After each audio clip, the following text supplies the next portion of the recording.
औरतुनि जी ख़ुदमुख़्तारी लाइ सिलाई मशीनुनि जी विरासत, नीलम कुमारी जो अहम क़दम। औरतुनि खे ख़ुदमुख़्तार ऐं मुआशी तौरु मुस्तहकम करण जे मक़सद सां हुकूमत पाकिस्तान जी ministry of religions affairs and interfaith harmony तहत ख़ुद रोज़गार स्कीम तहत मुस्लिम लीग नून जी अॻवान नीलम कुमारी, रिलीजियस अफेयर्स जे SO हाजी मोहम्मद सोहेल कयानी ऐं मोहम्मद यासीन जे सहकार सां ग़रीब ऐं मुस्तहक माण्हुनि में सिलाई मशीनूं विरायूं वयूं। हीअ तक़रीब ज़िला उमरकोट में मुनक़द कई वई, जिते नून लीग मिनारिटी विंग जा अॻवान मोहनलाल मोती ऐं विशन दास कमालिया पिणु शिरकत कई। उन मौक़े ते केतिरनि ई ग़रीब ऐं मुस्तहक औरतुनि पारां नीलम कुमारी जे हिन क़दम जी साराह कई वई ऐं संदसि शुक्रियो अदा कयो वियो।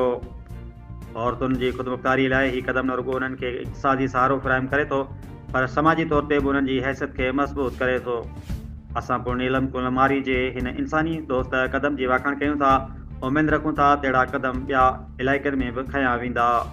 रिपोर्ट कयो आहे doctor M Lal Waghani, divisional bureau chief Umerkot, social media centre Sindh.